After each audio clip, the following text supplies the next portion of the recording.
Hello, I'm Laura Anderson, and I am here today in the kitchen with my colleague Brian Lauder. Brian is a native South Carolinian, and therefore he is here to teach me how to make Southern grits. Hi, Brian. Hello, and hey, y'all.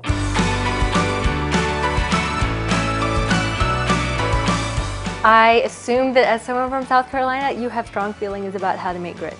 Yeah, I do, and I think the first thing is to get good ones.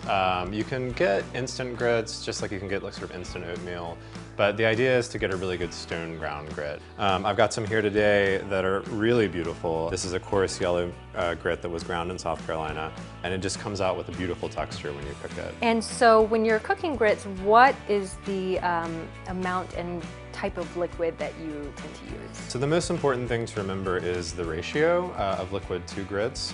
It's 4:1, so you can use any liquid you like. It could be all water, it could be half water, half milk, which is what I tend to do. Stock is great, a little bit of wine even would be fine. The technique that I learned in the South with authentic Southern cred is to actually have the water boiling, or liquid boiling first. So you really want to get it going with a hard boil. Then the idea is to whisk the grits in as slowly as possible so that they're really getting a lot of separation. What we want to avoid is clumping.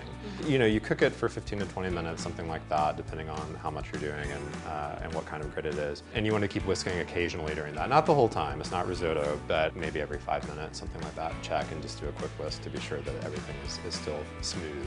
The dish that we've done today is a very classic South Carolina dish called shrimp and grits. Probably heard of it. We've cooked the grits, and then on top of that goes some shrimp that have been just quickly sauteed with some onion and bell pepper, a little bit of pancetta also just for pork because Southerners love pork.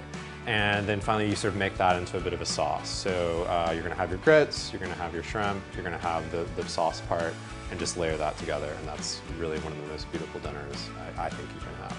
So one thing you haven't mentioned is anything sweet. Am I to gather that you should not put sweet things on top of grits?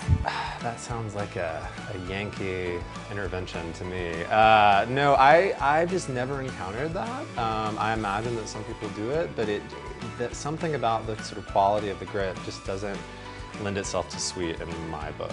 You could try it, let's say, but I don't know that it would be authentic in the same way as the savory preparations. So if you do put anything sweet on your grits, maybe just don't call them grits. Yeah, call them what? Yankee corn mush. I like it. Yeah.